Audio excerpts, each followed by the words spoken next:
Καλησπέρα σε όλους.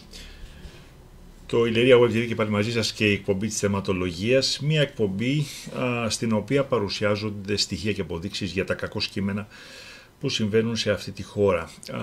Τα κακό κείμενα δυστυχώς δεν τελειώνουν ποτέ και συνεχίζονται ακόμα και στις μέρες μας. Δεν σταματάνε, δεν έχουν σταματημό, δεν έχουν τελειωμό.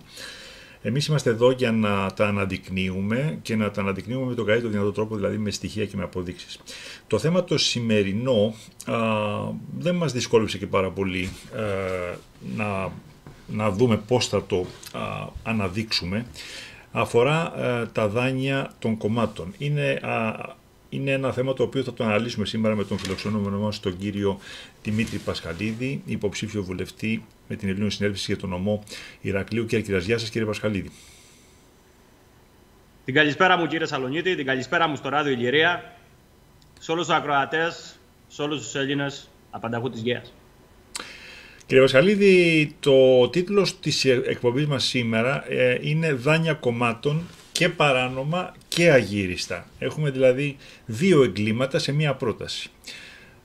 Θα μας παρουσιάσετε κάποια συγκεκριμένα νομοσχέδια, κάποια συγκεκριμένα ΦΕΚ, για να δούμε ακριβώς τι λένε και να αποδομήσουμε και τις δύο αυτές λέξεις που έχουμε στον τίτλο μας. Πραγματικά συμβαίνουν πολύ οξύμορα πράγματα μέσα στη χώρα μας. Το έχουμε αποτυπώσει σε πάρα πολλές εκπομπές. Θα το κάνουμε άλλη μια φορά και σήμερα, διότι πρέπει να καταλάβει ο Έλληνας ο πολίτης τη λέλαπα την οποία έχει στηθεί όλα αυτά τα χρόνια και παίζουν τόσα πολιτικά παιχνίδια εις βάρος του, χωρίς κανένας να είναι για το δίκαιο του Έλληνα πολίτη εδώ, για το δίκαιο της ίδιας της πατρίδας, της ίδιας της χώρας, το μέλλον των παιδιών μας και ούτω καθεξής. Να επισημάνουμε εδώ, κύριε Πασχαλίδη, πριν ξεκινήσουμε την παρουσίαση όλων αυτών των εγγράφων, να επισημάνουμε ότι έχει αποδειχτεί πλέον περίτερα σε οποιονδήποτε Έλληνα πολίτη ότι δεν υπάρχει και αντιπολίτευση σε αυτή τη χώρα. Δηλαδή, τους είδαμε να κυβερνάνε μαζί πλέον, έτσι, ενώ επί σειρά δεκαετιών είχαμε μια ψευδαίσθηση ότι υπάρχουν δύο παρατάξεις οι οποίες αντιπαλεύουν μία την άλλη, ότι η μία φωνάζει κατά της άλλης κτλ. Πέσαμε σε αυτή τη λούμπα σαν λαός αρκετές δεκαετίες ψηφίζοντας τον ένα γιατί πιστεύουμε ότι θα διορθώσει τα λάθη του αλλού.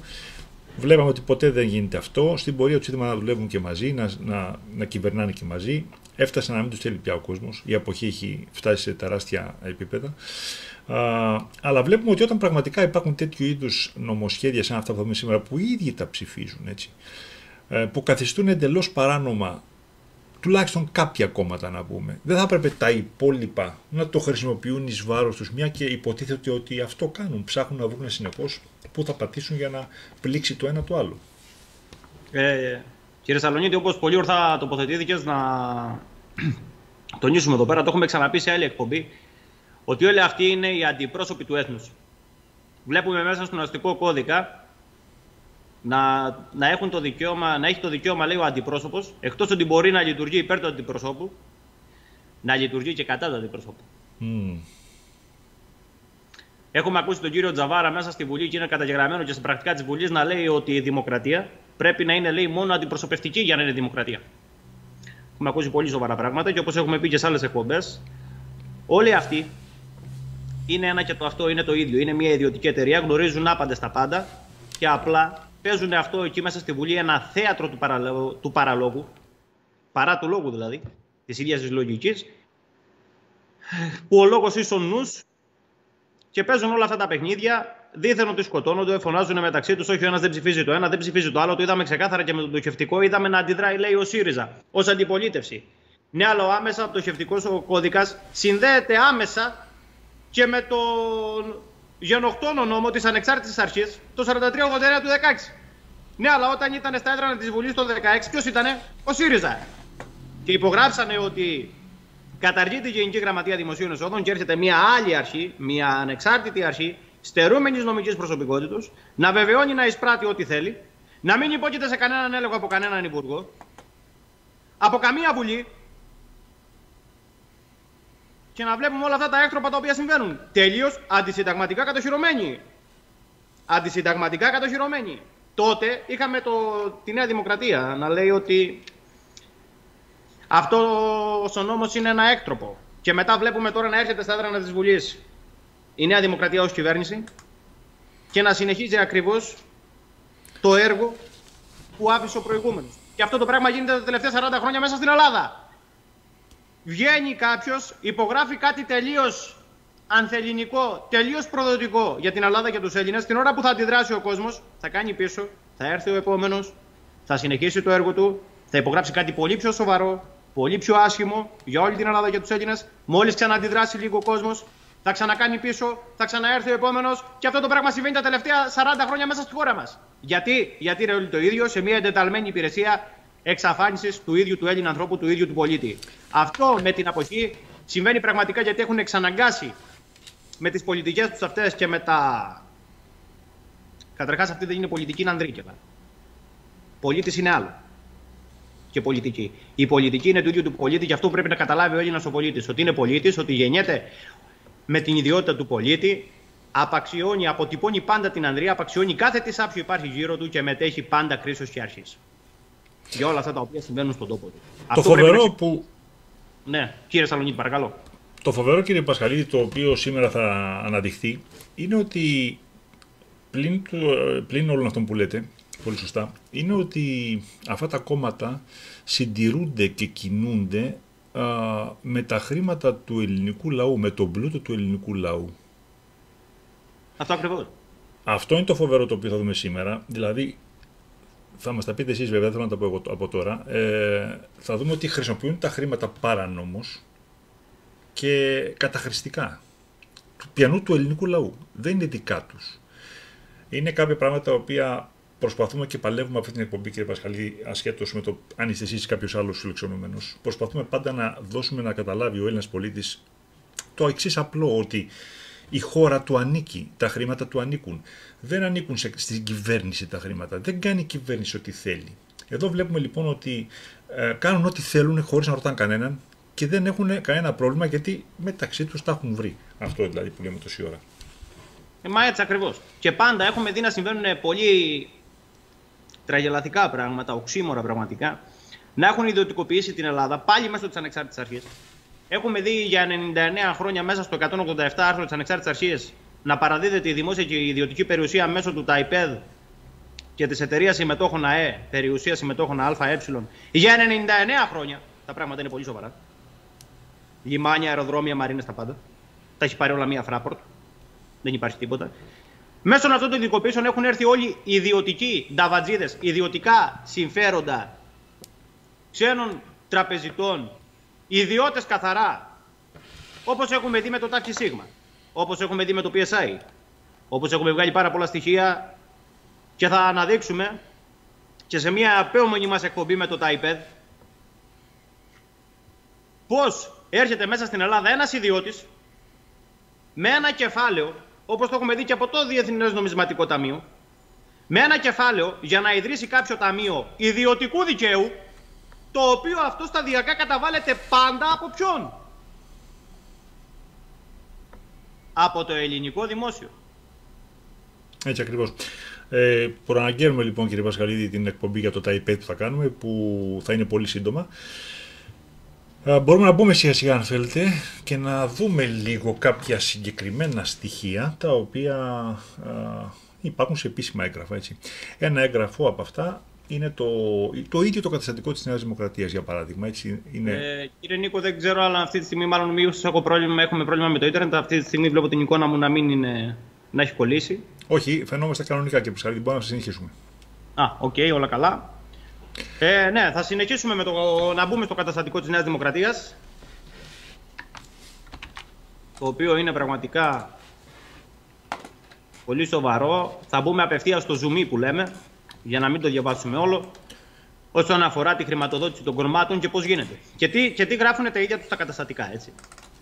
Θέλω, κύριε Νίκο, να πάτε στο άρθρο του 35, να διαβάσουμε λίγο για τη χρηματοδότηση.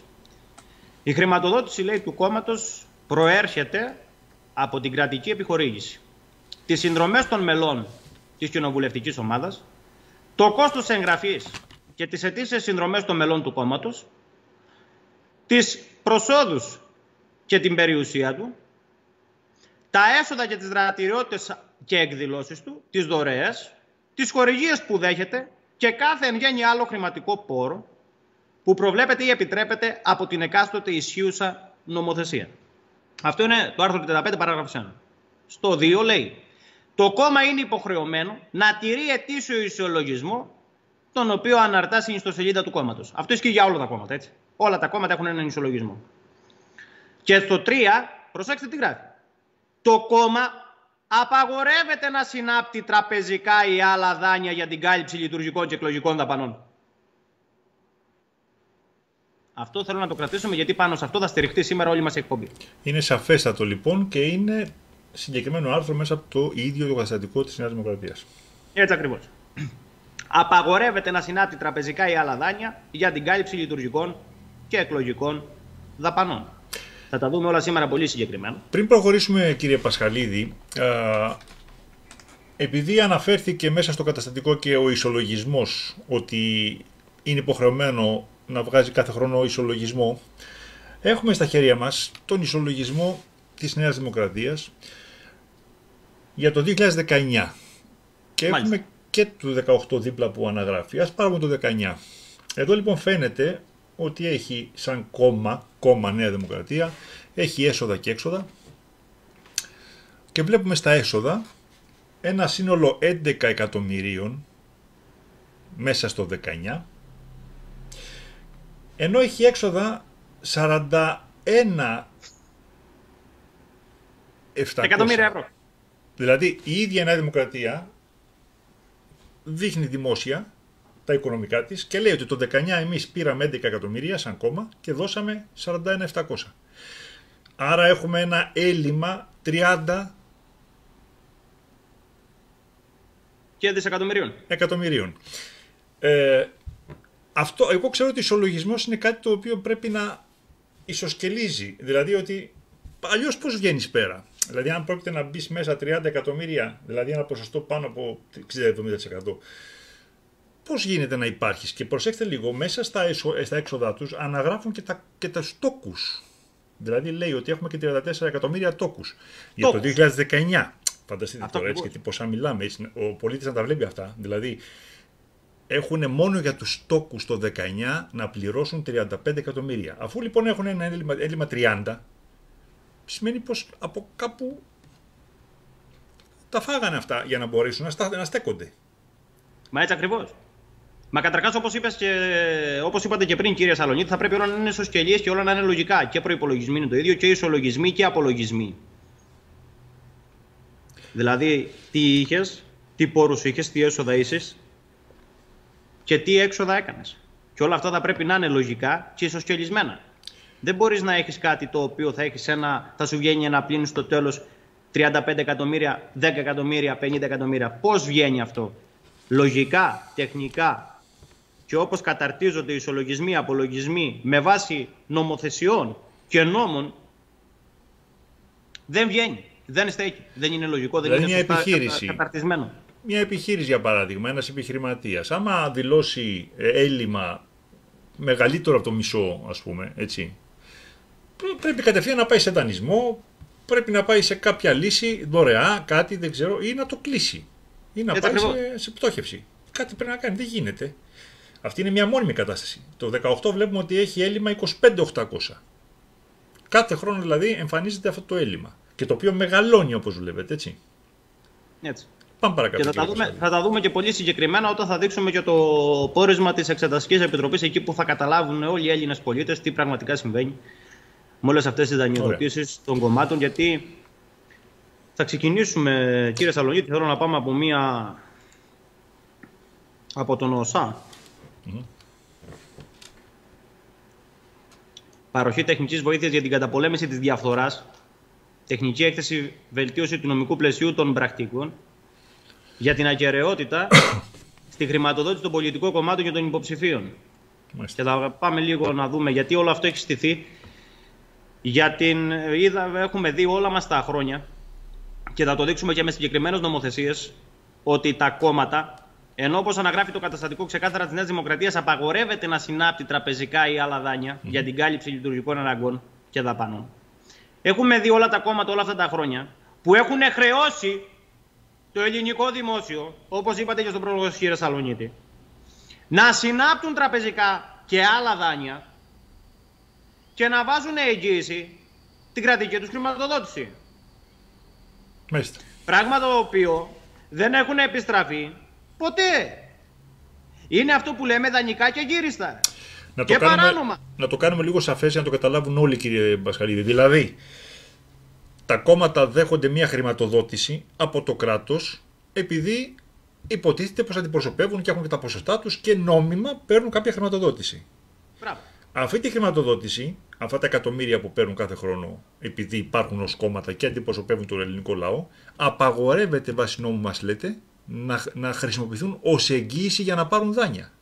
Σωστά. Έτσι, και απαγορεύεται και να ζητήσουν και χρηματοδότηση, δανεισμό από τράπεζα. Είναι πολύ σημαντικό. Αυτή η κρατική χρηματοδότηση που επιχορηγούνται όλα τα κόμματα είναι για να καλύψουν τις λειτουργικές τους ανάγκες και τις εκλογικές τους δαπανές. Δηλαδή οι υποψήφοι να κάνουν την εκστρατεία τους, να κλείσουν τις αίθουσές τους, να κάνουν τις ομιλίες τους, να βγάλουν τα φυλάδια τους, να βγάλουν τις αφίσες, τα ψηφοδέλτια, όλα αυτά τα οποία χρειάζεται, να κλείσουν τις αίθουσές τους, να κάνουν τις ομιλίες, δηλαδή όλα αυτά τα οποία χρειάζονται για την κάλυψη, μόνο για την κάλυψη των αναγκών, των εκλογικών αναγκών των οποίων χρειάζονται και τις δαπάνες τις ανάλογες. Έτσι, και αυτό να μην υπερβαίνει ένα συγκεκριμένο ποσό, το οποίο θα το δούμε και παρακάτω.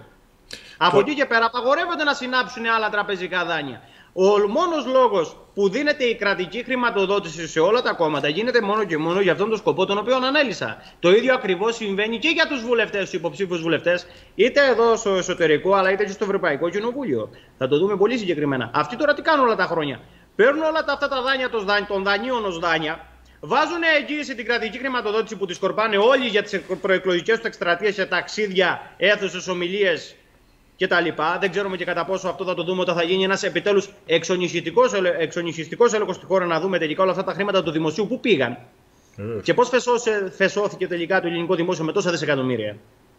Γιατί τελικά έχουν πάει για να καλύψουν όλες αυτές τις ανάγκες, ή τελικά παίρνουμε μια χρηματοδότηση 35, 40, 50, 100 εκατομμύρια και τα 80 εκατομμύρια πάνε στην τσέπη και χρηματοδοτούμε τα 20. Θα τα δούμε όλα αυτά, γιατί αυτή τη στιγμή έχει χρεωθεί κατά πολύ ένα ελληνικό δημόσιο, δηλαδή ο Έλληνας ο πολίτης, να πληρώνει τα δάνεια των δανείων ως δάνεια αυτονών. Έχει χρεωθεί ένα μωρό παιδί ακόμα και την ώρα που γεννιέται, κατά κεφαλήν εξωτερικό χρέος, και αυτή τη στιγμή οδηγούμαστε συνεχώς στον όλεθρο. Και αυτό αποτυπώνεται ξεκάθαρα μέσα σε αυτό. Λίγο πριν προχωρήσετε, κύριε Πασχαλίδη, και ένα άλλο θέμα το οποίο πρέπει και αυτό κάποια στιγμή να το συζητήσουμε λιγάκι, έστω και λίγο πιο φιλολογικά, αν θέλετε. Να δούμε λίγο αν δικαιολογείται νόμιμα τα κόμματα να παίρνουν τόσο τεράστια ποσά. Γιατί σε μια δημοκρατία όπου υποτίθεται ότι όλα ανοίγονται δημοκρατικά προς τον πολίτη και ο πολίτης αποφασίζει και ψηφίζει, για ποιο λόγο πρέπει να παίρνουν τόσο χρηματοδότηση κάποια κόμματα, ενώ κάποια άλλα δεν παίρνουν τίποτα, για παράδειγμα, έτσι? Δεν θα πρέπει κανένας να παίρνει τίποτα. Θα έπρεπε να κυκλοφορεί. Τα ΜΜΕ είναι πληρωμένα από τον Έλληνα πολίτη επίσης. Άσε τι άλλα έξτρα παίρνουν, έτσι. Λοιπόν, κάνουν τη δουλειά τους, παρουσιάζουν τα κόμματα. Γιατί θα έπρεπε ένα κόμμα να έχει τόσα πολλά έξοδα, έτσι? Πάμε παρακάτω, κύριε Πασχαλίδη. Ναι, θα τα δούμε όλα. Αυτά θα απαντηθούν όλα τώρα τα ερωτήματα, επειδή είναι όλα εύλογα ερωτήματα και επειδή πρέπει να δει όλο αυτό το οποίο συμβαίνει ο πολίτης. Θα τα δούμε πολύ συγκεκριμένα με τους νόμους. Θα πάμε τώρα ότι η Ελλάδα απαγορεύει, λέει, μια σειρά πηγών ιδιωτικής χρηματοδότησης και θέτει ανώτατο όριο για τις δωρεές. Είναι σε, θέλω να πάμε σελίδα 15, κύριε Νίκο, αυτό που μπορούμε να δείξουμε μπράβο αυτή τη στιγμή στις οθόνες μας. Προσέξτε τώρα τι λέει. Στην Ελλάδα τα πολιτικά κόμματα μπορούν να λάβουν ιδιωτική χρηματοδότηση. Στην Ελλάδα τα πολιτικά κόμματα μπορούν να λάβουν ιδιωτική χρηματοδότηση. Ενώ κατά τα φαινόμενα η εξάρτηση των βασικών πολιτικών κομμάτων από την κρατική χρηματοδότηση περιορίζει τον ρόλο των λοιπών πηγών εσόδων. Στην Ελλάδα ισχύει και μια σειρά περιορισμών στην ιδιωτική χρηματοδότηση, όπως συμβαίνει και σε πολλές άλλα κράτη-μέλη του ΟΣΑ.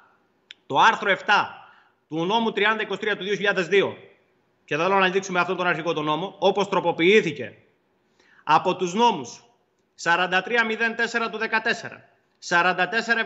4472 του 17 και 4475 του 17, αναφέρει ότι απαγορεύεται η χρηματοδότηση από φυσικά ή νομικά πρόσωπα που δεν έχουν την ελληνική ηθαγένεια ή δεν έχουν έδρα την ελληνική επικράτεια, από τα νομικά πρόσωπα δημοσίου και ιδιωτικού δικαίου, τους οργανισμούς τοπικής αυτοδιοίκησης κάθε βαθμού, τους ιδιοκτήτες μέσων μαζικής ενημέρωσης και τους εκδότες. Με άλλα λόγια, μόνο φυσικά πρόσωπα μπορούν να κάνουν δωρεές. Μόνο τα φυσικά πρόσωπα μπορούν να κάνουν δωρεές, όπως και πραγματικά πρέπει να συμβαίνει. Ακόμα λέει και οι εταιρικές δωρεές απαγορεύονται. Λοιπόν. Μάλιστα. Πάμε λοιπόν τώρα να δούμε, το δούμε ακριβώς τους νόμους έναν ακριβώς. Πώς ισχύουν οι νόμοι στην Ελλάδα τα τελευταία χρόνια. Και θα ξεκινήσουμε με το 3023 του 2002, όπου ήταν ο αρχικός νόμος για τη χρηματοδότηση των πολιτικών κομμάτων, και θέλω να πάμε λίγο στο άρθρο 7. Όσον αφορά για το θέμα μας σήμερα, η απαγόρευση της χρηματοδότησης.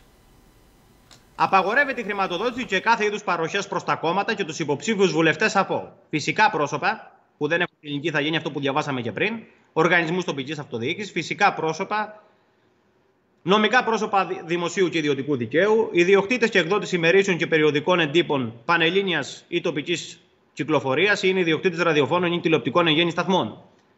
Από την απαγόρευση της περίπτωσης Β της προηγούμενης παραγράφου, εξαιρούνται οι χρηματοδοτήσεις προς τα πολιτικά κόμματα εφόσον προέρχονται αποκλειστικώς από επιχειρήσεις και κάθε είδους νομικά πρόσωπα ιδιωτικού δικαίου. Οι συμμετοχές των οποίων είναι υποχρεωτικώς ονομαστικές και ανήκουν αποδεδειγμένα στο σύνολό τους σε πολιτικό κόμμα, ή για υποχρεωτικώς ονομαστικές και ανήκουν αποδεδειγμένα στο λογαριασμό του κόμματος, στην επικεφαλή του ή σε άλλα φυσικά πρόσωπα εντεταλμένα προς τούτο από το αρμόδιο όργανο του κόμματος. Αυτά δηλαδή στην ουσία που ανάλυσα και προηγουμένως για πώς γίνεται μια κρατική χρηματοδότηση. Ωραία. Σε περίπτωση χρηματοδότηση ή άλλων παροχών κατά παράβαση της παραγράφου 1 του άρθρου αυτού, όποιος χρηματοδότησε ή προέβη στην παροχή τιμωρείται με φυλάκιση έως 2 ετών και χρηματική ποινή τουλάχιστον 30.000 ευρώ. Προσέξτε τώρα. Με τις ίδιες ποινές τιμωρούνται και κατά το άρθρο 15 οι υπεύθυνοι των πολιτικών κομμάτων και υποψήφιοι βουλευτές που και ή τη γνώριζαν, αποδέχτηκαν χρηματοδότηση ή παροχή. Και πάμε τώρα να δούμε τις τροποποιήσεις, πώς έγιναν οι τροποποιήσεις πάνω σε αυτόν τον αρχικό νόμο. Και ξεκινάω με το 4304 του 2014. Όσον αφορά και για τους βουλευτές και της Βουλής, των αντιπροσώπων της Βουλής αλλά και του Ευρωπαϊκού Κοινοβουλίου, η χρηματοδότηση γίνεται με ονομαστικές καταθέσεις σε τραπεζικό λογαριασμό. Πρώτον, για κάθε ιδιωτική χρηματοδότηση που εισπράτεται από το ανωτέρω υποψήφιο ή αιρετό χωρίς τραπεζική κατάθεση στο λογαριασμό της παραγράφου 1 και 6 του παρόντος νόμου, εκδίδεται υποχρεωτικά απόδειξη ίσπραξης και αναγράφεται το ονοματεπώνυμο και ο αριθμός φορολογικού μητρώου ή αριθμός δελτίου ταυτότητας του καθατέντος προσώπου. Ποιο άρθρο διαβάζετε, κύριε Πασχαλίδη? Το άρθρο 6 του νόμου 4307 του 2014, όπως ισχύει σήμερα. 4304, συγγνώμη. Ωραία, εντάξει. Απαγορεύεται η χρηματοδότηση και κάθε είδους παροχές από τα ανωτέρω υποψήφιους και αιρετούς από τα ίδια όπως αναγράφαμε προηγουμένως, φυσικά πρόσωπα, νομικά πρόσωπα κτλ. Έρχεται ο επόμενος νόμος, ο 4472 του 2017, στο άρθρο 39 τροποποιήσεις άρθρου 7 του νόμου 3023 του 2002, είναι πολύ σημαντικό, που λέει ότι στην παράγραφο 1 του άρθρου 7 του 3023 του 2, όπως αντικαταστάθηκε με το άρθρο 5 του νόμου 4304 του 2014, διαγράφεται η φράση «ή νομικό». Άρα πάμε μόνο φυσικό πρόσωπο. Μόνο φυσικό πρόσωπο. Στο 2 μας λέει το εξής. Η παράγραφος 3 του άρθρου 7 του νόμου 3023 του 2, όπως αντικαταστάθηκε με το άρθρο 5 του νόμου 4304, αντικαθίσταται ως εξής.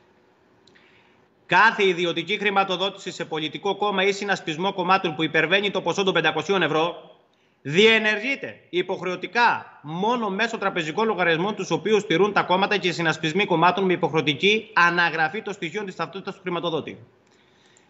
Και πάμε τώρα και στο πιο ξεκάθαρο, δεν γίνεται, στο 4475 του 17, στο 6ο άρθρο, που λέει ότι από όλες τις τροποποιήσεις του άρθρου 3, της παραγράφου 3 του άρθρου 6 του νόμου 3023 του 2002,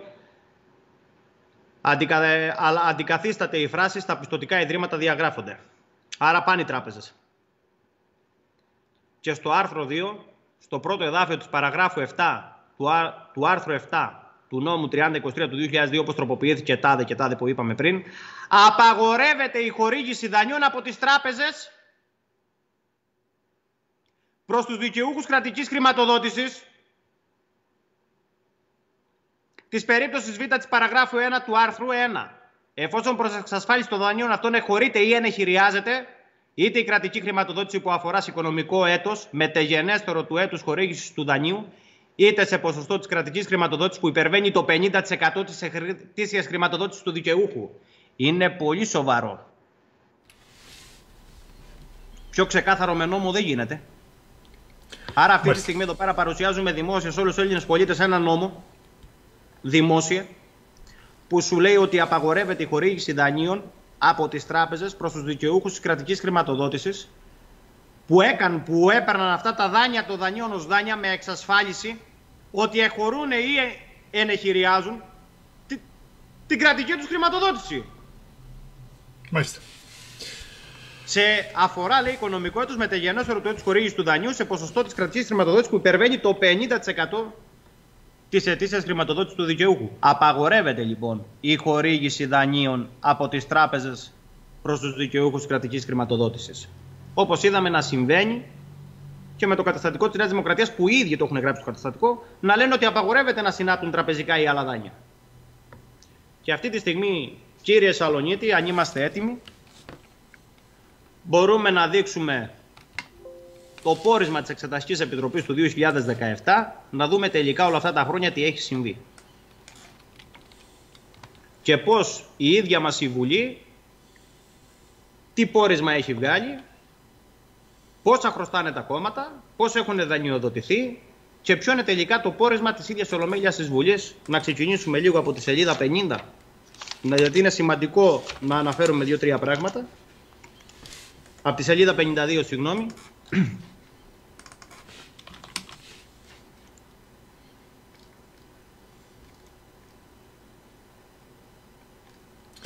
Είμαστε εδώ, κύριε Πασχαλίδη. Για να ξεκινήσουμε ακριβώς, ναι, θα το βρω και εγώ τώρα εδώ στο PDF μου.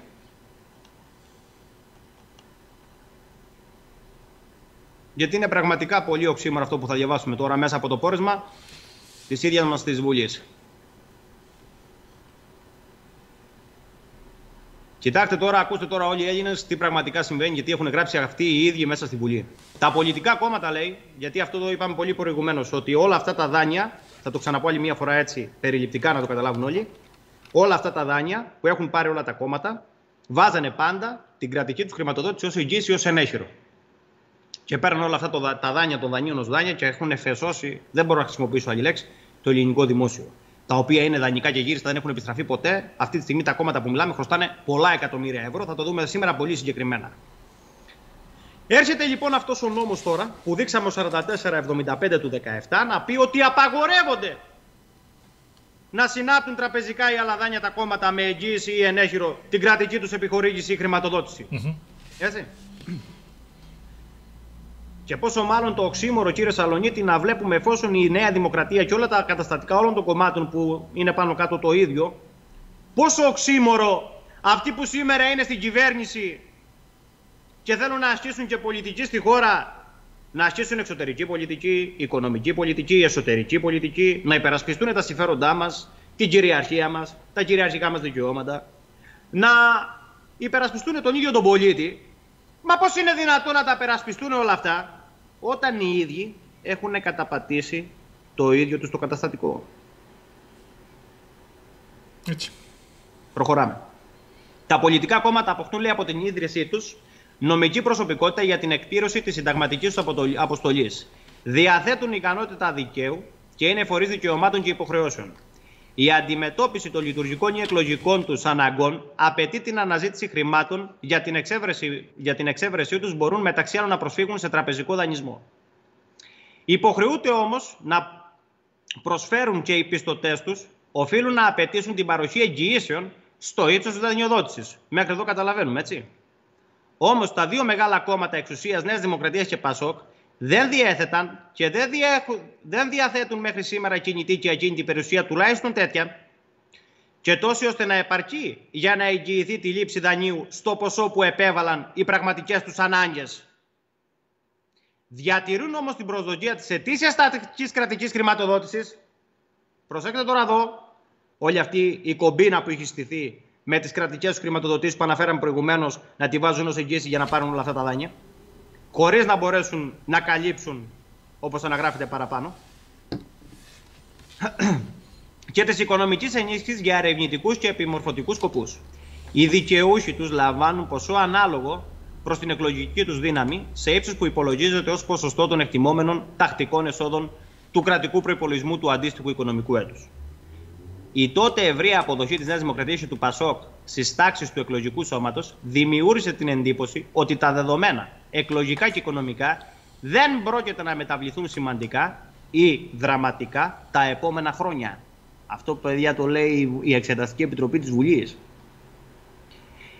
Η προσδοκία εκ μέρους των ανώτερων κομμάτων για τη διατήρηση και αύξηση των εκλογικών του ποσοστών και συνεπώς συνεχής λήψη αντίστοιχης κρατικής χρηματοδότησης τους οδήγησε σε εκχώρηση και ενεχειρίαση μελλοντικών και στην πραγματικότητα, όπως αποδείχτηκε, εν τέλει αβέβαιων κρατικών χρηματοδοτήσεων ως εγγύηση τώρα για τη σύναψη δανειακών συμβάσεων.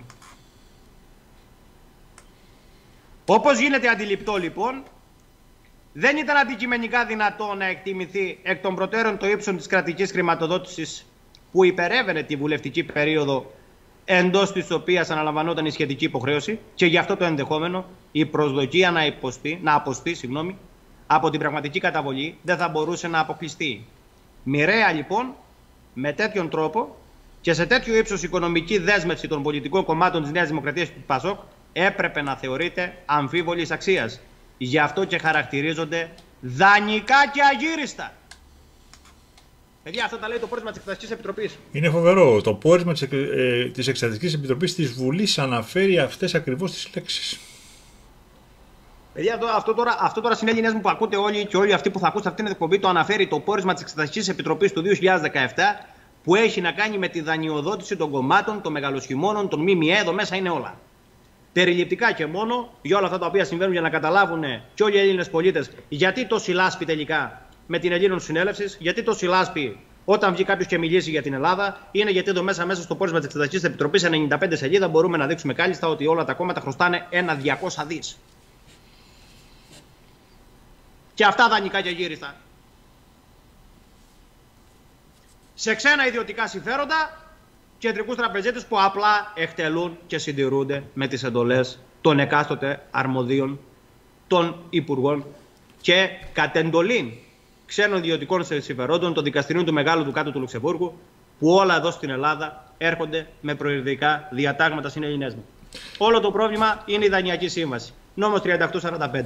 Με το νόμο 3847, αφού αλλάζει συζήτηση, κύρωση και αλλάζει με την συζήτηση και ενημέρωση, έχει δεσμεύσει και την οποιαδήποτε μετέπειτα σύνθεση της Βουλής έρχεται να λειτουργήσει αντί του προσώπου. Άρα δεν έχουμε Βουλή, δεν νομοθετεί κανένας, δεν κάνει κανένας τίποτα. Είναι όλοι εκτελούν συμφέροντα κάποιον. Όλα βλέπουμε να έρχονται στην Ελλάδα κατόπιν ευρωπαϊκής οδηγίας και χαρακτηρίζονται, εφαρμόζονται και περνάνε όλα με τη μορφή του κατεπήγοντος. Γι' αυτό συμβαίνουν συνελληνές με όλα αυτά. Λοιπόν, κύριε Πασχαλίδη, εδώ τώρα έχουμε μια σειρά ευθυνών. Έτσι, δεν είναι μόνο στα κόμματα οι ευθύνες. Έτσι, τα κόμματα κάνανε αυτό που κάνανε γιατί μπορούσαν να το κάνουν, γιατί οτιδήποτε, μπορεί να μην το ξέραν, μπορεί να μην καταλάβαν, λέω. Εδώ έχουμε τώρα όμως μια σειρά ευθυνών. Έχουμε την ίδια τη Βουλή, η οποία το καταγγείλει. Έτσι. Έχουμε πρόεδρο Δημοκρατίας, έχουμε πρωθυπουργό.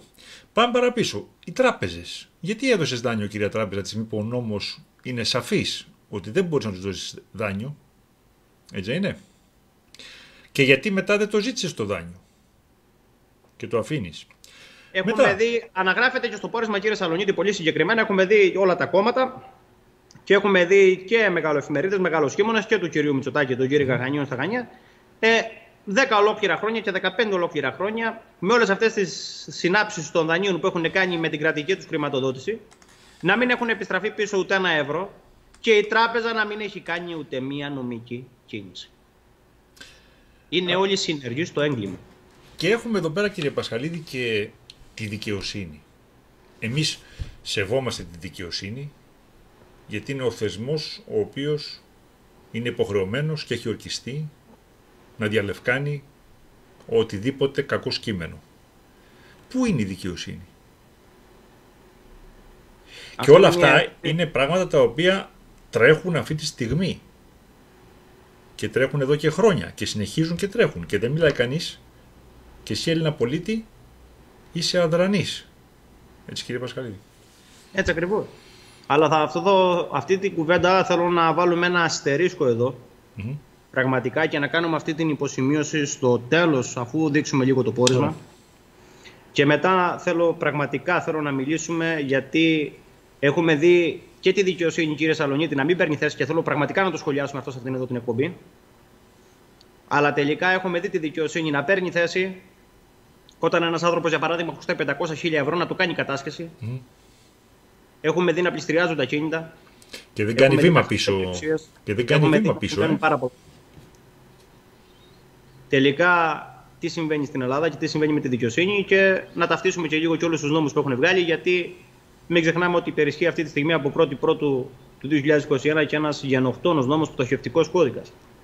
Έχουμε κάνει και ειδική εκπομπή για το πτωχευτικό κώδικα. Οπότε θέλω λίγο να προχωρήσουμε και να βάλουμε εδώ πέρα ένα αστερίσκο και να το σχολιάσουμε λίγο στο τέλος με τη δικαιοσύνη και όλα αυτά τα οποία συμβαίνουν. Θέλω, κύριε Σαλονίδη, να προχωρήσουμε τώρα και να πάμε, γιατί αναφερθήκαμε για τις τράπεζες, για τη δικαιοσύνη και τι νομικές ενέργειες έχουν κάνει, και θέλω, αν είμαστε έτοιμοι, να πάμε λίγο να ξεκινήσουμε από τη σελίδα 219,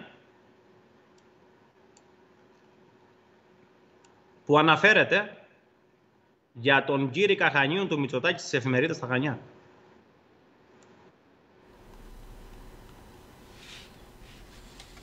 Πριν δείξουμε το βιντεάκι της κυρίας Παπαγιαννίδου, που είναι πραγματικά πολύ σημαντικό, θα διαβάσω λίγο μέσα από το πόρισμα τι γράφει. Η ημερήσια εφημερίδα Κήρυξ εκδιδόταν στα Χανιά από την ανώνυμη εταιρεία και με την επωνυμία Κήρυξ ΑΕ. Με έδρα τα Χανιά. Στη σελίδα 219 μου είπατε, κύριε Πασχαλίδη? Ναι, στο PDF, κύριε Σαλονίτη, είναι 224. Okay.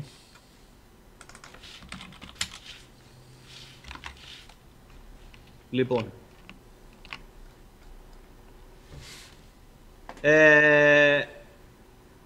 με έδρα τα Χανιά της Κρήτης έως και τον Ιούνιο του 5, η οποία διέκοψε τη λειτουργία της λόγω οικονομικών δυσκολιών. Πρόεδρος και διευθύνων σύμβουλος της ελόγου εταιρείας Κωνσταντίνος Μητσοτάκης του Κυριάκου, λήξης θητείας στις 4 Τετάρτου του 2017. Κατά διάστημα τη θέση αυτή έλαβαν διαδοχικά Τζινευράκης Γεώργιος και Δημήτριος Φραγκάκης και Ευάγγελος Πανουλάκης.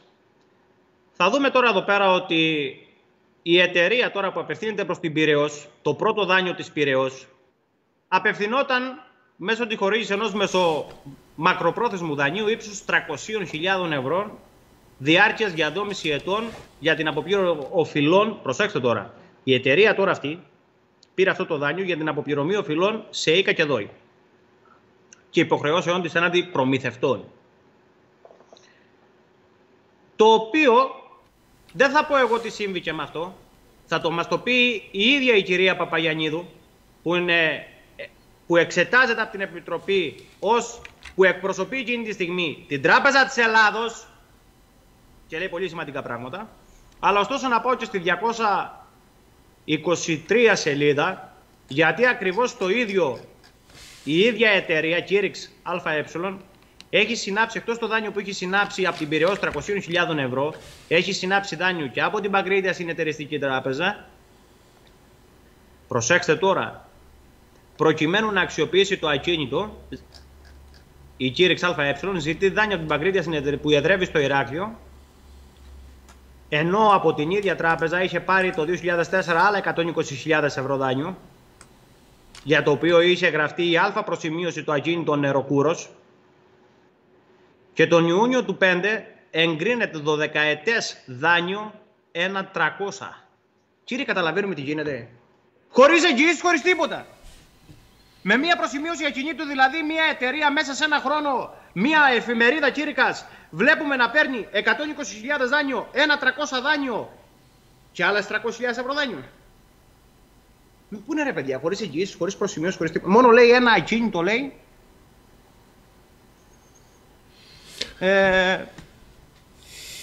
Προσημείωση, λέει, στο ακίνητο Νεροκούρος. Αυτό. Μα σοβαρά. Πώς ρε παιδιά δοθήκανε αυτά τα δάνεια, ρε παιδιά? Πώς δεν δοθήκανε τόσα εκατομμύρια, ρε παιδιά? Και πάμε να ακούσουμε την κυρία Παπανιαδρίνου να δούμε τελικά αυτό το δάνειο ποιος το πλήρωσε τελικά. Και πού είναι αυτό το δάνειο σήμερα. Τι θα έπρεπε να έχει κάνει η τράπεζα η συγκεκριμένη απέναντι σε αυτό το δάνειο και μήπως θα έπρεπε και εσείς να είχατε ασχοληθεί, μια που είναι δάνειο το οποίο δεν αποπληρώθηκε ούτε €1. Κοιτάξτε, υπάρχουν πολλά δάνεια που έχουν περιέλθει σε επισφάλεια για διάφορους λόγους. Μετά από 10 χρόνια, έτσι. Είτε γιατί δόθηκαν με εσφαλμένη εκτίμηση κινδύνου από την τράπεζα, είτε διότι μπορεί να δόθηκαν με πολύ σωστή εκτίμηση κινδύνου, αλλά υπήρχαν άλλα γεγονότα στο δανειολήπτη. Εμείς δεν μπαίνουμε στην περιπτωσιολογία. Μετά από 10 χρόνια είναι λογικό η τράπεζα να μην έχει κάνει καμία ενέργεια και μόλις μετά από 10 χρόνια να το θέτει σε οριστική καθυστέρηση? Πότε ένα δάνειο τίθεται σε οριστική καθυστέρηση? Όταν δεν έχει πληρωθεί κανένα ευρώ.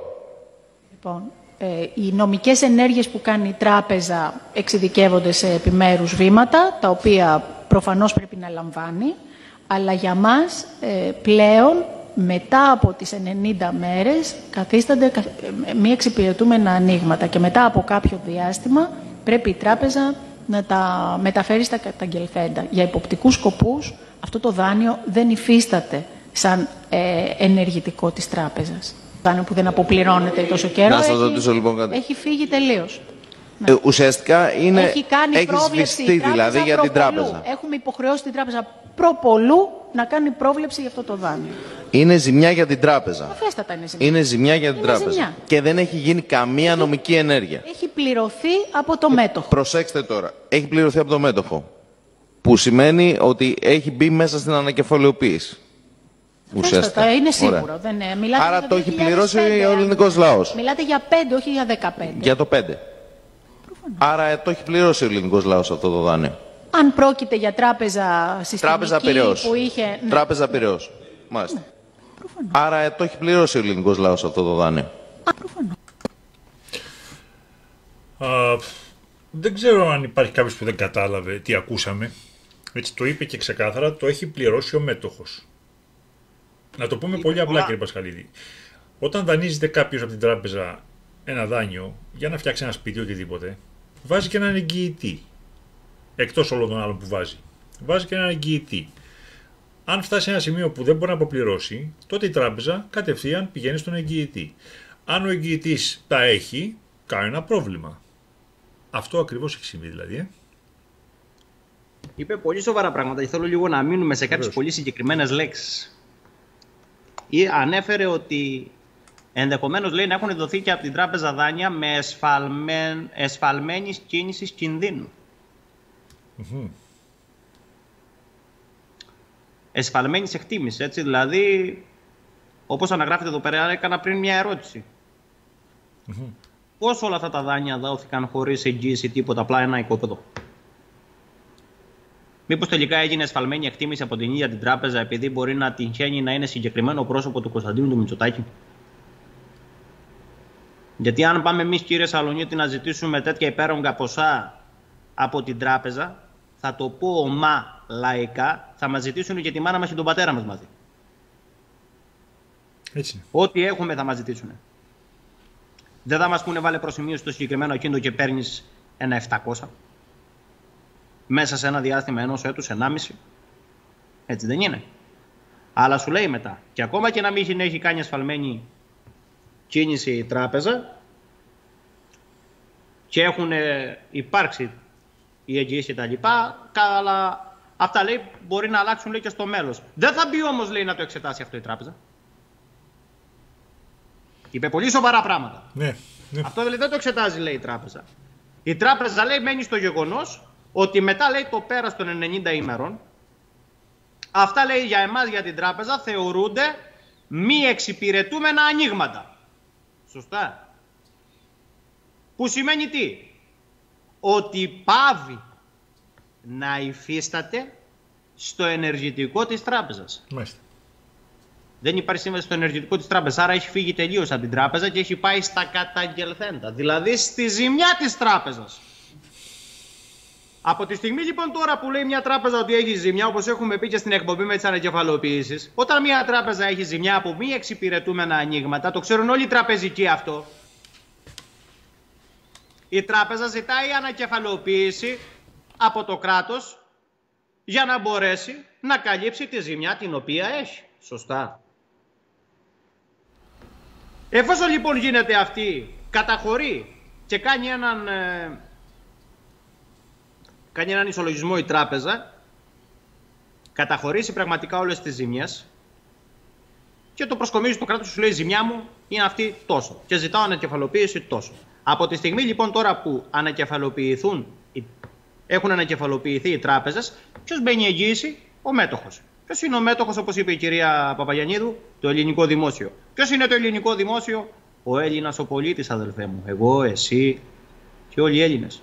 Άρα αυτή τη στιγμή για ένα δάνειο του 300.000 ευρώ, συγκεκριμένα για την τράπεζα Πειραιώς, μέχρι και το 2015 δεν μπήκε ούτε ένα ευρώ στα ταμεία της Πειραιώς για αυτό τον δάνειο, χαρακτηρίστηκε μη εξυπηρετούμενο άνοιγμα, μπήκε στα καταγγελθέντα μετά από 10 χρόνια, ανακεφαλοποιήθηκε η Πειραιώς, μπήκε μέσα στην ανακεφαλοποίηση, το πλήρωσε ο μέτοχος.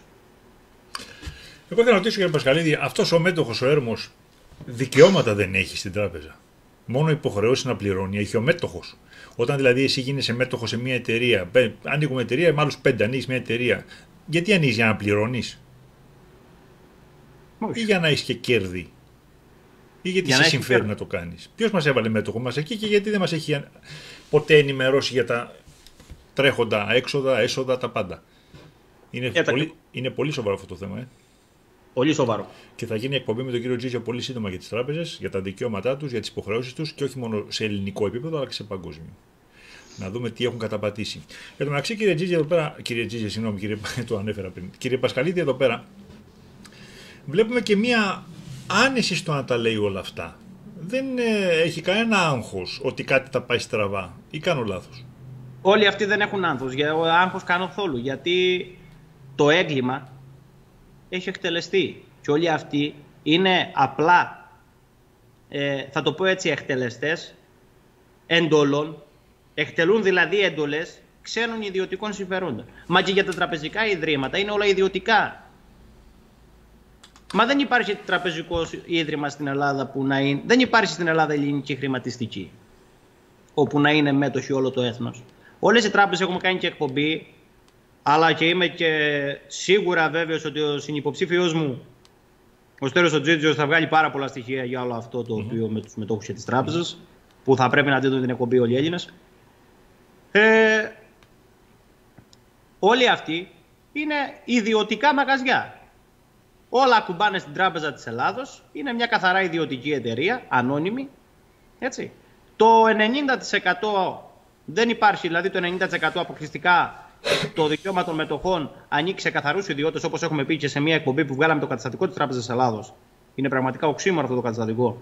Και δεν μπορούν ούτε να μεταβιβαστούν ούτε να απολυθούν ούτε το ίδιο το έθνος, αλλά και οποιοδήποτε και να θέλει να αγοράσει μετοχές πλην του 10% δεν μπορεί να τις αγοράσει. Αναγκαστικά ανήκει και μόνο στους μετόχους που ήδη είναι εκεί. Είναι πολύ σοβαρά τα πράγματα και γενικότερα βλέπουμε να υπάρχουν πολύ οξύμορα πράγματα, να συμβαίνουν πάρα πολλά πράγματα την ίδια στιγμή που τον Έλληνα τον πολίτη τον πεθαίνουν, την ίδια στιγμή που υπάρχει όλος αυτός ο όλθρος ο οποίος βιώνουμε, την ίδια στιγμή που όλοι αυτοί κατασχέτουν περιουσίες των ανθρώπων, βλέπουμε τελικά για όλους αυτούς που είναι εκεί απάνω, σε μη εξυπηρετούμενα δικά τους ανοίγματα, η ίδια η δικαιοσύνη, οι ίδιοι οι νόμοι να μην λαμβάνουν θέση. Απλά σταδιακά καλύπτονται όλα από το ελληνικό δημόσιο και δεν τον Έλληνα τον πολίτη. Γι' αυτό και στην Ελλάδα, που παράνομα το έχουμε βγάλει τις άλλες εκπομπές και με πλαστά στοιχεία μπήκαμε στα μνημόνια, με πλαστά στοιχεία που καταθέσαμε στην Ελστάτ, και με όλα αυτά τα οποία έχουν συμβεί και με τις ανακεφαλοποιήσεις, με όλα αυτά τα δάνεια των δανείων ως δάνεια που έχουν πάρει όλοι αυτοί, μεγαλοσχήμονες. Αυτό το πόρισμα αναφέρει τους πάντες μέσα, τηλεοπτικά κανάλια, μεγαλοσχήμονες, μπόμπολες, όλους. Δεν αφήνει κανέναν. Κόμματα, βουλευτές, τα πάντα. Έχουν παράνομα μετατρέψει το ιδιωτικό το χρέος, το δικό τους, σε δημόσιο χρέος, διότι όπως αποδεικνύουμε εδώ πέρα, περίτρανα πλέον, όχι απλά μιλάει ο Δημήτρης ή μιλάει ο Νίκος και λέει ό,τι θέλει, με στοιχεία δικά τους, βλέπουμε ξεκάθαρα ότι όλοι αυτοί που έχουν πάρει όλα αυτά τα δάνεια δεν έχουν πληρώσει κανένα ευρώ. Θα δούμε και παρακάτω πόσα είναι και τα δάνεια των κομμάτων. Έτσι. Και πόσα χρωστάνε. Έχουν μπει όλα μέσα σε ανακεφαλοποίηση των τραπεζών που παρανόμως, πάλι με δικούς τους νόμους, απαγορεύεται να συνάπτουν δάνεια από τις τράπεζες με εγγύηση την κρατική τους χρηματοδότηση, που παρανόμως ακόμα και μέσω των ίδιων τους των καταστατικών που απαγορεύεται να συνάπτουν δάνεια, αυτοί τα συνάπτουν, δεν δίνουν ούτε ένα ευρώ πουθενά, ανακεφαλοποιούνται οι τράπεζες και μπαίνει εγγύηση το ελληνικό δημόσιο, οι Έλληνες οι πολίτες. Αυτό λέγεται εσχάτη προδοσία. Εν τω μεταξύ, κύριε Πασχαλίδη, να κάνω και ένα σχόλιο ακόμα, έτσι. Αυτό τώρα εδώ είναι δηλαδή ουσιαστικά και τα πρακτικά, έτσι. Δηλαδή έγινε μια εξεταστική επιτροπή στη Βουλή για τα πρακτικά, έτσι. Απλώς να πούμε ότι τα το είπαμε. Να πούμε ότι το είπαμε, δεν είναι κάτι άλλο. Εντάξει, το βιντεάκι τώρα αυτό που βλέπουμε γράφει πάνω με μεγάλα κίτρινα γράμματα, το έχει πληρώσει αυτό το δάνειο ο ελληνικός λαός. Αν δεν το έγραφε αυτό το βιντεάκι και έστω ότι πέφτει το βίντεο στα χέρια ή κατά τύχη ένας Έλληνας πολίτης που δεν ασχολείται πάρα πολύ με τα κοινά, βλέπει το βίντεο αυτό και ακούει την κυρία να λέει το έχει πληρώσει ο μέτοχος. Θα καταλάβει ποιος τον πληρούσε? Όχι. Είδατε τι ορολογίες χρησιμοποιούν? Ξέρουν ότι το 95, 97, 99% που θα το δουν αυτό το βίντεο, γιατί ελάχιστοι θα το δουν. Ποιος κάθεται να κοιτάξει τώρα τη Βουλή και τι συνεδριάζει η Βουλή μέσα και τα εξεταστικές επιτροπές? Κανένας δικηγόρος, που ο δικηγόρος δεν μιλάει ποτέ. Θα το δει λοιπόν και δεν θα καταλάβει τελικά κιόλας. Αυτό είναι το τεράστιο λάθος το οποίο γίνεται. Γιατί πρέπει να γίνουμε ξανά πολίτες. Πρέπει, κύριε Σαλονίτη, να ξαναγίνουμε πολίτες, γιατί όπως είπα και στην αρχή της εκπομπής, ερχόμαστε με την ιδιότητα του πολίτη και πρέπει να μετέχουμε κρίσεως και αρχής. Δεν γίνεται την ίδια στιγμή, γιατί όλα αυτά έχουν υποθεί μέσα στη Βουλή, σε εξεταστικές επιτροπές, έχουν επεχτεί, έχουν ακουστεί στην τηλεόραση.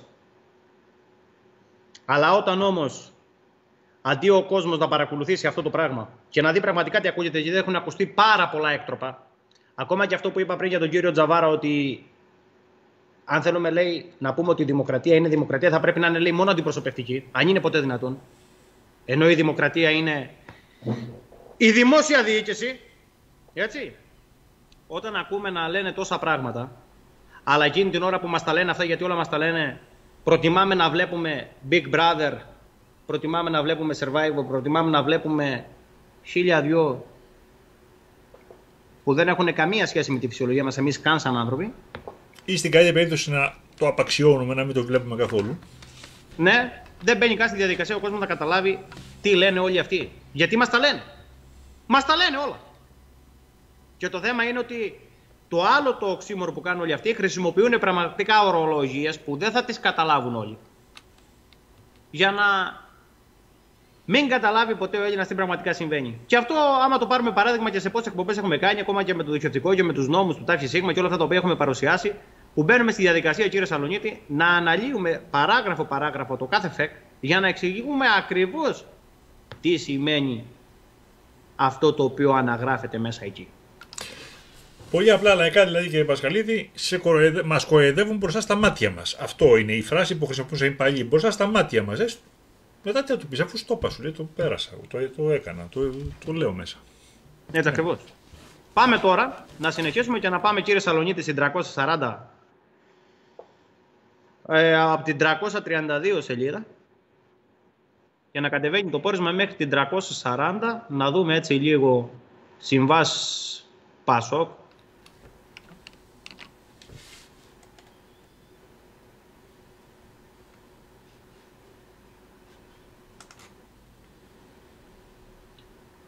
Πόσο είναι? Λοιπόν, από την 332 τώρα, άμα θα μπούμε τώρα, σελίδα ιστορικό, για παράδειγμα, δανειοδότησης του ΠΑΣΟΚ, αλλά μετέπειτα από κάτω έχει και της Νέας Δημοκρατίας, και ξεκινήσουμε όλες τις συμβάσεις, μιλάμε ότι έχουμε πολλές συμβάσεις, πάρα πολλές συμβάσεις, Στο PDF, κύριε Σαλονίτη, είναι 336-337. Μπράβο, από εκεί τώρα. Θα δούμε ότι έχουμε πάρα πολλές συμβάσεις, με η πρώτη σύμβαση στα 6 εκατομμύρια, δεύτερη σύμβαση στα 500 χιλιάρικα, τρίτη σύμβαση στα 35 εκατομμύρια, 52 εκατομμύρια, 78 εκατομμύρια, όταν θα κατεβαίνουμε τις συμβάσεις σε όλες τις σελίδες, 96 εκατομμύρια σύμβαση, όλα αυτά τώρα με την αγροτική. Μιλάμε τώρα εδώ πέρα, έχει 5 συμβάσεις μόνο με την αγροτική, τα εκατομμύρια τα οποία αναφέρομαι αυτή τη στιγμή. Και εδώ πάμε λίγο στην 340 σελίδα και να κατεβαίνουμε, να δούμε λίγο το συνολικό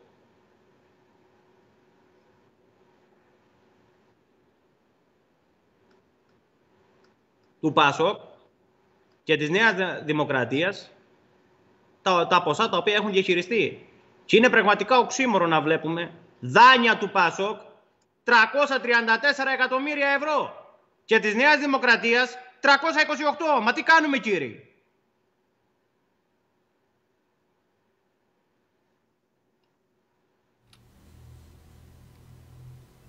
Κοιτάξτε εδώ δάνεια.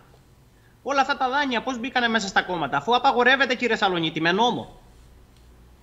Μα απαγορεύεται να συνάπτουν τραπεζικά ή άλλα δάνεια. Αυτό δεν διαβάσαμε σήμερα στο καταστατικό της Νέας Δημοκρατίας? Μα όλα αυτά τα δάνεια και οι συμβάσεις πώς γίνανε?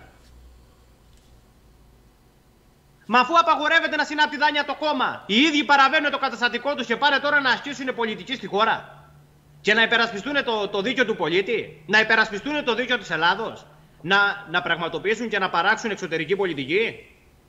Εξωτερική πολιτική. Εσωτερική πολιτική. Εθνική κυριαρχία, εθνικά συμφέροντα, πολίτες, αφού οι ίδιοι παραβαίνουν το καταστατικό τους. Μα και με νόμο που έχουν βγάλει οι ίδιοι, απαγορεύονται να συνάπτουν δάνεια και να υπάρχει αυτό που υπήρχε μέχρι και όλα τα υπόλοιπα χρόνια. Βάζω ενέχειρο ή εγγύηση την κρατική μου χρηματοδότηση. Τελικά, κοιτάξτε έκτροπα. Μέσα στο ίδιο πόρισμα της Εξεταστικής Επιτροπής, σήμερα δεν κάνουμε κάτι άλλο, παρουσιάζουμε νόμους δικούς τους, τι απαγορεύεται, καταστατικό συγκεκριμένου κόμματος και ένα πόρισμα Εξεταστικής Επιτροπής του 2017 της Ολομέλειας Βουλής. Όταν βλέπεις τα έγγραφα και μάλιστα στη σειρά τους όπως πρέπει για να καταλάβεις το οξύμορο, είναι πολύ πιο βαρύ, έτσι, γιατί είναι χρόνια που ακούς έξω ο κόσμος, λέει φάγαν λεφτά, κάναν αυτό, χρωστάν τόσα, τα κόμματα, όλοι τα ψιλοψιθυρίζουν. Αλλά εδώ τώρα, αυτό εδώ είναι μια παρουσία σήμερα που έγινε από εσάς, κύριε Πασχαλίδη, πραγματικά, που είναι πιο βαριά. Το βαρύνει το πράγμα γιατί το βλέπεις μπροστά σου το έγκλημα με στοιχεία και με αποδείξεις, όχι απλώς κουβέντες. Τα μέλη της Ελλήνων Συνέλευσης, αυτό πρέπει να το καταλάβουν όλοι οι Έλληνες πολίτες, όλα τα μέλη της Ελλήνων Συνέλευσης, οι υποψήφιοι βουλευτές της Ελλήνων Συνέλευσης, ο πρόεδρος του Αρτέμις ο Σόρας, δεν έχει βγει και δεν έχουμε βγει να πούμε το οτιδήποτε δημόσια, χωρίς να μπορέσουμε αυτό να το στηρίξουμε με στοιχεία και αποδείξεις. Ό,τι βγαίνουμε και λέμε, ό,τι βγαίνουμε και μιλάμε. Για όλα αυτά τα οποία συμβαίνουν επί παντός επιστητού μέσα στη χώρα μας, υπάρχουν στοιχεία και αποδείξεις. Πάντα με τα δικά τους. Όχι δικά μας έγγραφα. Με δικά τους έγγραφα. Έτσι ακριβώς. Όλα που έχουμε παρουσιάσει σε οποιαδήποτε εκπομπή και με τα στοιχεία που παρουσιάσαμε τη Ελστάτ. Δεν παρουσιάσαμε συγκεκριμένη εξεταστική επιτροπή της ζωής Γεωργαντά μέσα από τη Βουλή των Ελλήνων. Για όλα αυτά που παρουσιάζουμε με το ΤΑΦ ΣΥΓΜΑ, δεν παρουσιάσαμε το ΦΕΚ του ΤΑΦ ΣΥΓΜΑ, της ίδρυσής του, και να βλέπουμε και το οξύμορο, κύριε Σαλονίτη, να ιδρύεται το κεφάλαιο του Ταμείου με 10 δισεκατομμύρια και με το ΦΕΚ Α94 του 12 να βλέπουμε να αντικαθίσταται οι λέξεις. Τα 10 δισεκατομμύρια αντικαθίσταται με 50 δις. Φοβερό. Δηλαδή με δύο λέξεις τα 10 τα κάνουν 50 δισεκατομμύρια. Φοβερό. Να βλέπουμε με νόμους των ίδιων των εγκεφαλοποιήσεων η Ελλάδα να έχει πάρει 233 δισεκατομμύρια μέχρι το 12, να μην ξέρουμε όλα αυτά τα λεφτά πώς μπήκανε, χωρίς να μας έχουν δείξει ένα ομόλογο. Μιλούσαν για 50 δις. Τελικά πώς μπήκανε 250 δις. Και ποιος θα διαχειρίστηκε αυτά τα χρήματα και πού είναι αυτά τα λεφτά. Να πω ότι σου έχεις και κάτι, δεν έχεις και τίποτα. Και πάντα όλα είναι με δικά τους έγγραφα. Με δικά τους έγγραφα, με δικούς τους νόμους. Να μιλήσουμε για τα δικά μας. Δηλαδή, να πούμε στο κομμάτι των 600 δις, μα πάλι υπάρχουν 3 δικαστικές αποφάσεις του ίδιου του κράτους. Πάλι δικά τους. Έτσι. Να μιλήσουμε ότι τα 600 όπως έχουμε βγάλει και σε εκπομπή και δείξαμε είναι στον κρατικό προϋπολογισμό. Μα ο κρατικός προϋπολογισμός ψηφίζεται από τη Βουλή. Μα το ελεκτικό συνέδριο είναι το ανώτατο δικαστικό όργανο της χώρας που έχει να κάνει με τα δημοσιοοικονομικά. Και μας αναφέρει ξεκάθαρα ότι προέρχονται από έσοδα εσωτερικού βραχυπρόθεσμου δανεισμού. Που είναι πάντα εκούσιος, δηλαδή με τη θέλησή του δανείζει το κράτος του, είναι κάτοικος της Ελλάδος και υποχρεούται και το κράτος να καταβάλει και τον τόκο κατά τη λήξη του δανείου. Ναι, αλλά αυτά τα λέει οι νόμοι τους. Έτσι. Άρα, ό,τι κάνουμε και ό,τι παρουσιάζουμε τα μέλη της Ελλήνων Συνέλευσης, δεν υπάρχει κάτι το έβγαλα εγώ, το έβγαλε ο καθένας από εμάς, ο κάθε υποψήφιος. Παρουσιάζουμε τα δικά του στοιχεία. Εκεί πρέπει να εστιάσει ο κόσμος, να δει την πραγματική αλήθεια που παρουσιάζουμε και επιτέλους να ενωθούμε, γιατί η μόνη λύση για να αλλάξουμε όλο αυτό το έκτροπο είναι να πάρουμε τους μηχανισμούς και τους θεσμούς στα χέρια μας εμείς οι ίδιοι. Παρακαλώ, κύριε Σαλβίνη. Να πω ότι και οι νομικές ενέργειες που προκύπτουν μέσα από την Ελλήνων Συνέλευση, στα έγγραφα δηλαδή της Ελλήνων Συνέλευσης, δεν είναι έγγραφα τα οποία τα δείχνει μέσα της η Ελλήνων Συνέλευση, τα κρατάει μέσα της, τα δημοσιεύει σε δικές της σελίδες. Είναι έγγραφα τα οποία τα κοινοποιεί στους επίσημους θεσμούς του κράτους, είτε θα είναι ερώτηση, είτε θα είναι δήλωση, είτε θα είναι πρόταση, είτε θα είναι εντολή, είτε θα είναι όλα αυτά τα έγγραφα, τα οποία είναι δημόσια μέρα, αλλά είναι και με πρωτόκολλο κατατεθειμένα στους επίσημους θεσμούς. Οι οποίοι θεσμοί τις περισσότερες φορές δεν απαντούν, ενώ οφείλουν, άλλο παράπτωμα αυτό, και κάποιες φορές που απαντούν, οι απαντήσεις τους είναι πάντα και αυτές δημόσιες, που αποδέχονται, επικυρώνουν όλα αυτά. Δεν έχουν ποτέ απαντήσει προς μία επικύρωση. Έτσι. Αυτό βλέπει ένας πολίτης που θα μπει να εξετάσει, όπως και εγώ π.χ. που τώρα αυτή τη στιγμή έχω την εκπομπή και σας καλώ. Ουσιαστικά μια έρευνα έχω κάνει και έχω δει ότι όλα τα έγγραφα πραγματικά είναι ακριβώς έτσι. Δεν έχω δει κάτι άλλο. Πραγματικά δηλαδή αυτό που λέτε είναι απόλυτα σωστό. Έτσι ακριβώς. Ωστόσο, αυτό που κρατάμε είναι ότι αυτή τη στιγμή, από αυτήν εδώ την εκπομπή, κρατάμε δύο πράγματα. Το ένα πράγμα που κρατάμε είναι ποιο? Ότι με βάση το νόμο 4475 του 17 απαγορεύονται να συνάπτουν τραπεζικά δάνεια για την κάλυψη των λειτουργικών της αναγκών. Σωστά.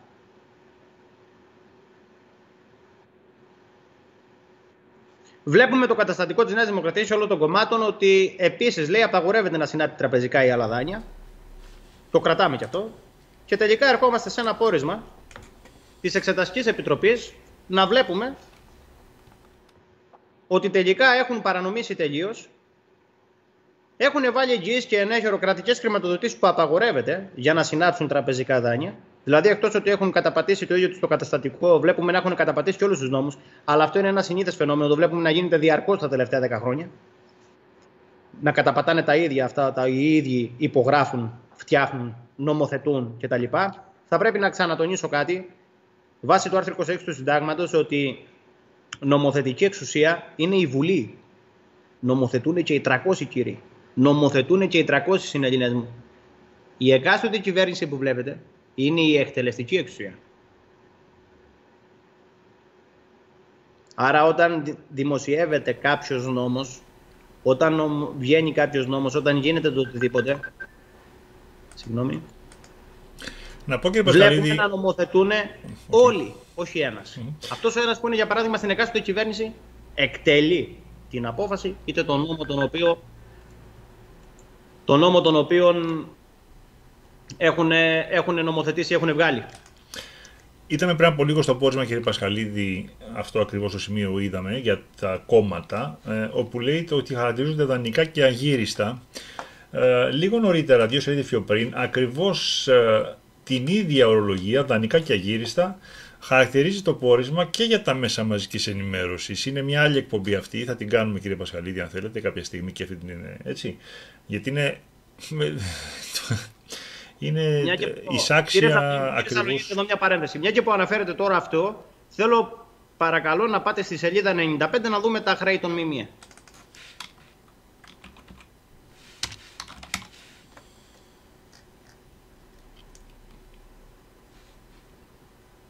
Λοιπόν, πρέπει να είστε παρακάτω, πρέπει να είστε στην 100, γιατί νομίζω το PDF πάει 5 σελίδες μπροστά. Ποια σελίδα είπαμε θέλουμε, 100? 95 μέσα από το έγγραφο. 95. Ορίστε. 270 δισεκατομμύρια τα χρέη των δανείων σε ΜΜΕ προς τις τράπεζες. Δημόσια, έτσι. Άλλη εκπομπή αυτή, αλλά είναι ουσιαστικά το ίδιο πράγμα τελικά. Έτσι είναι ο ίδιος σκοπός. Είναι ακριβώς το ίδιο. είναι ο ίδιος σκοπός και στόχος τους όλων αυτών να σε εξαπατήσουν Έλληνα πολίτη και γι' αυτό το λόγο ποτέ δεν βλέπεις να πηγαίνει κάτι στραβά. Αν κάποιος ποτέ βγει είτε μέσα σε μιμία είτε μέσα σε κόμμα να πει κάτι υπέρ του Έλληνα πολίτη, να βγάλει μια αλήθεια ή να απειλήσει ότι θα βγάλει μια αλήθεια, τον τρώει η μαρμάγκα, έτσι που λέμε πολύ απλά. Αυτό βλέπουμε, κύριε Πασχαλίδη, δεν έχει μεγάλη διαφορά. Λοιπόν, υπάρχει ένα σχέδιο, εμείς αυτό τουλάχιστον καταλαβαίνουμε.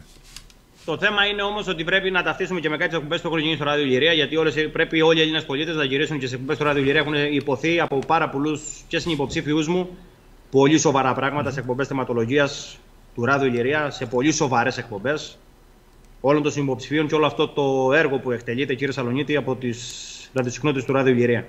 Και άλλα 40 κανάλια, κύριε Πασχαλίδη, και άλλα 40 κανάλια, τα οποία ουσιαστικά προσπαθούν να βγάλουν την αλήθεια προς τον κόσμο με αποδείξεις, στοιχεία και με δικά τους έγγραφα, όπως είπατε, αλλά τρώμε ένα φοβερό πόλεμο μπλοκαρίσματος. Δεν υπάρχει κάτι άλλο, μόνο μπλοκάρισμα, γιατί δεν λέμε κάτι ψέματα, δεν λέμε κάτι δικό μας. Ένα φοβερό μπλοκάρισμα για να μην μάθει ο κόσμος την αλήθεια. Πραγματικά ζούμε εποχές πολύ άσχημες. Χωρίς άνευ προηγουμένου. Και αυτό γίνεται πραγματικά και στα προσωπικά μας προφίλ, αλλά και στους υποψήφιους. Και όχι μόνο σε μένα, αλλά σε πάρα πολλούς υποψήφιους μου, να βλέπουμε το γεγονός να κάνω μία ανάρτηση και να το δημοσιεύσω σε 5 ομάδες και να τρώγω 15 μέρες μπλοκ.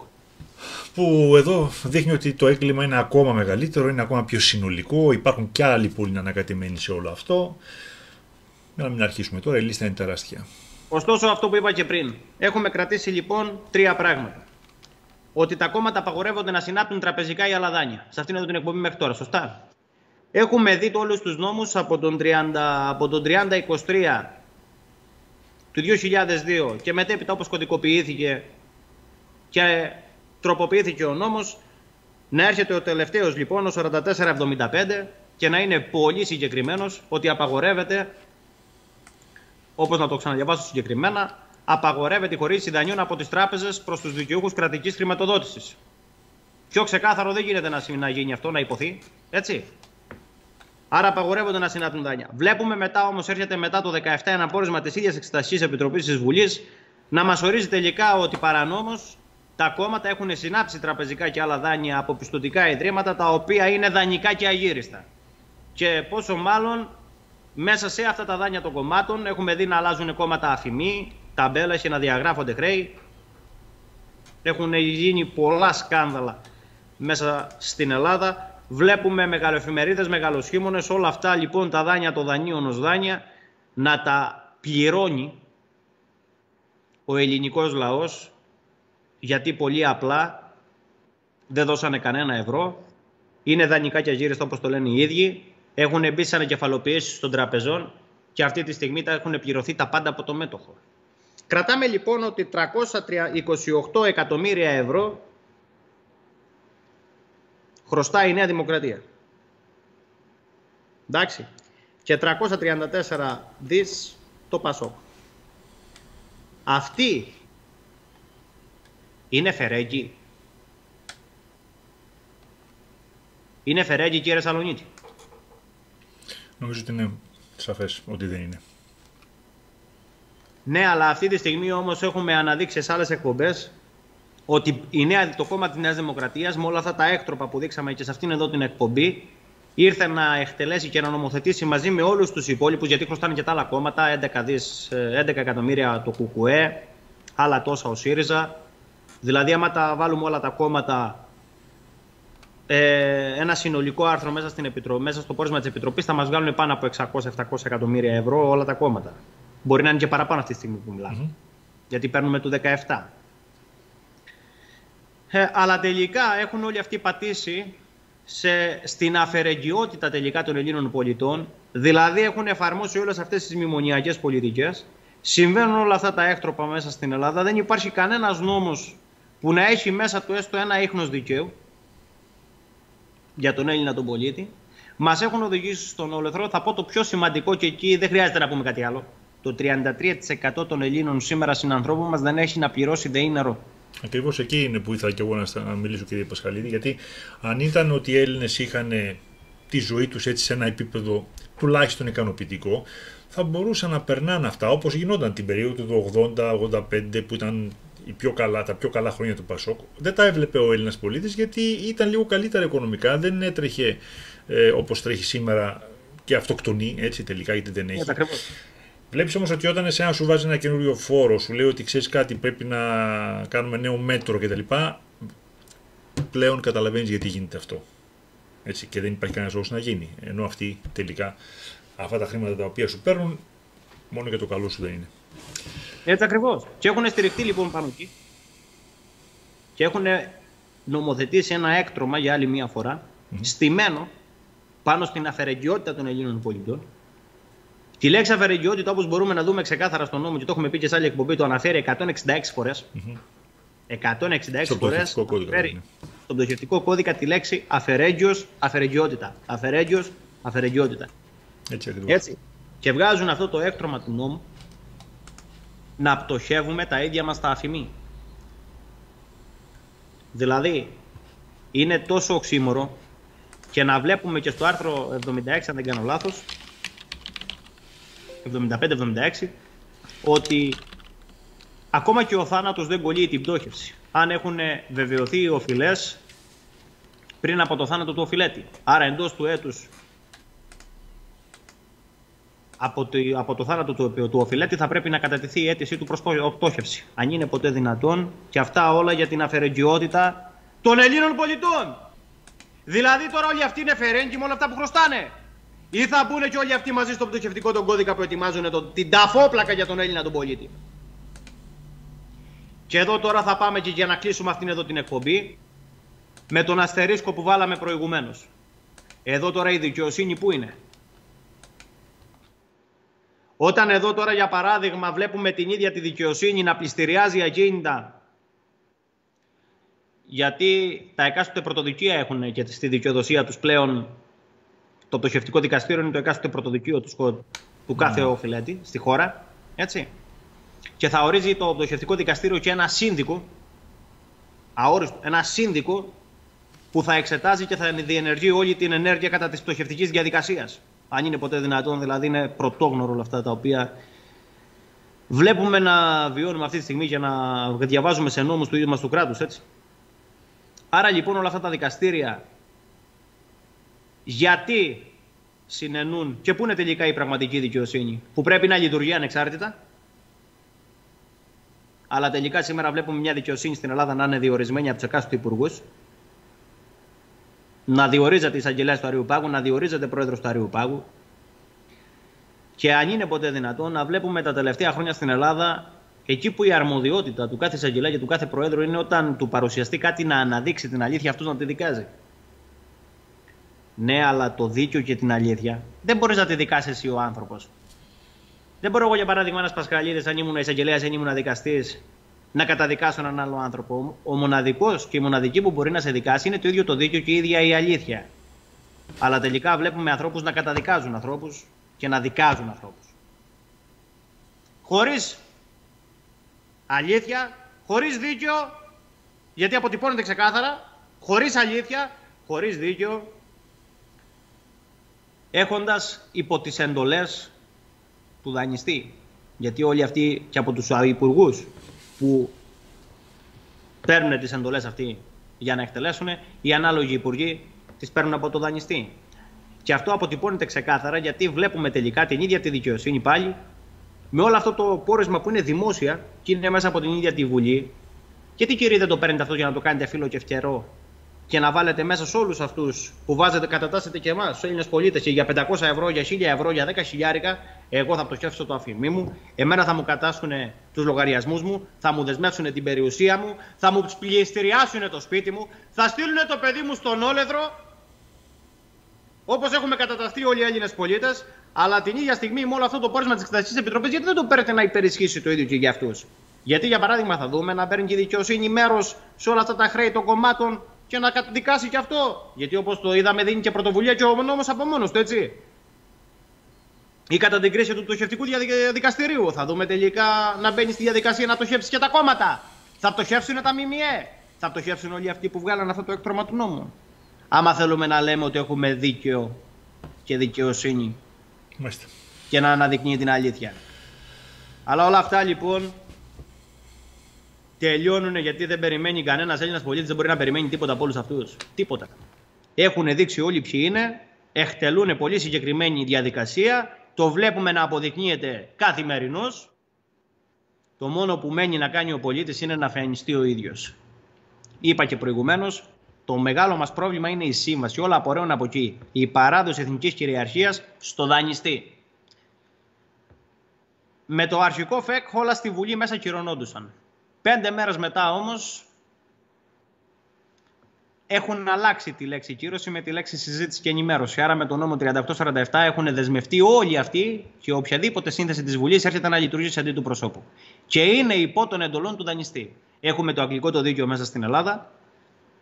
Όλες οι αποφάσεις έρχονται κατ' εντολή του Μεγάλου Δουκάτου του Λουξεμβούργου και εφαρμόζονται με τη μορφή του κατεπήγοντος. 700 μνημονιακοί νόμοι που μιλάμε μέχρι σήμερα, 60.000 υπουργικές διατάξεις και θα συνεχίζεται όσο ο Έλληνας ο πολίτης δεν εμφανίζεται. Η λύση είναι μία. Μόνο το ίδιο το έθνος μπορεί να σηκωθεί και να στήσει τη νομική του εκπροσώπηση που είναι εκ του προσώπου να πάρει τους θεσμούς στα χέρια του. Το ίδιο το έθνος. Και το έθνος θα φτιάξει κράτος. Γιατί μόνο το έθνος κάνει κράτος. Δεν μπορεί ένα κράτος όπως προσπαθούν να κάνουν τώρα και με το μεταναστευτικό να φτιάξουν έθνος.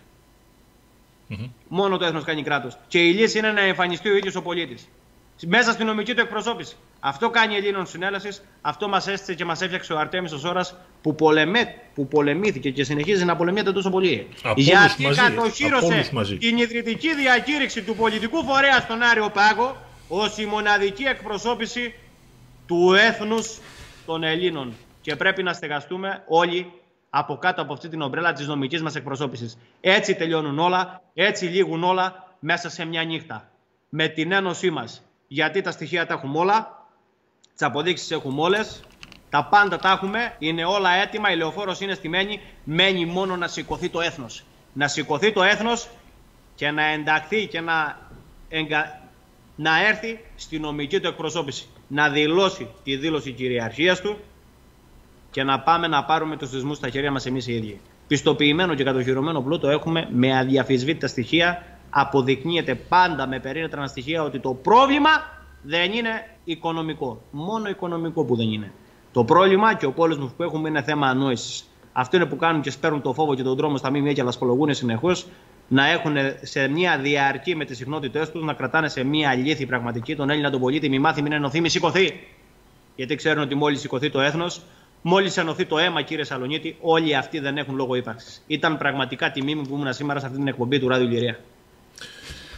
Η τιμή είναι του Ηλυρία, κύριε Πασχαλίδη. Για μία ακόμα φορά δώσαμε τα στοιχεία με τον τρόπο ακριβώς που πρέπει για να γίνουν κατανοητά από οποιονδήποτε. Θλίβομαι πραγματικά όταν ακούω ανθρώπους σήμερα με όλα αυτά που συμβαίνουν και με όλα αυτά που αποκαλύπτονται, αν θέλετε, σιγά σιγά, να μιλάνε για αριστερούς και δεξιούς και να νομίζουν ότι φταίνει μεν η ιδέα. Πραγματικά είναι φοβερό. Να πούμε εδώ, κύριε Πασχαλίδη, ότι για μία ακόμα φορά ότι υπάρχει η εκπομπή που έχουμε κάνει πάλι μαζί στο Ηλυρία για τον πτωχευτικό κώδικα, όπου αναλύεται αυτό που πρέπει να αναλυθεί για να καταλάβει ο καθένας, και προτείνουμε σε οποιονδήποτε θέλει να γυρίσει στο Ηλυρία Web TV στις εκπομπές θεματολογίας και στο YouTube και στο Facebook και να βρει την εκπομπή να τη δει, όπως βεβαίως και οποιαδήποτε άλλη εκπομπή θεματολογίας του Ηλυρία Web TV που μόνο στοιχεία έχει να δώσει με όλη την αλήθεια και με όλες τις αποδείξεις. Τιμή μεγάλη, κύριε Πασχαλίδη, και σήμερα που ολοκληρώσαμε μαζί αυτή την εκπομπή. Θα επανέλθουμε με μια εκπομπή όσον αφορά τα μέσα μαζικής ενημέρωσης και τις δικές τους παράνομες χρηματοδοτήσεις και θα το συνδέσουμε με ό,τι άλλο χρειαστεί και πρέπει. Και βεβαίως οτιδήποτε άλλο στην πορεία χρειαστεί και θελήσετε, το κανάλι είναι πάντα ανοιχτό, εννοείται, ανά πάσα στιγμή και ώρα της ημέρας. Τιμή μου, κύριε Σαλονίτη, τιμή μου στο Ράδιο Ηλυρία, σε όλους τους ακροατές, σε όλους τους Έλληνες απανταχού της γης. Να είστε καλά, γεια σας. Να είστε καλά, καλό βράδυ.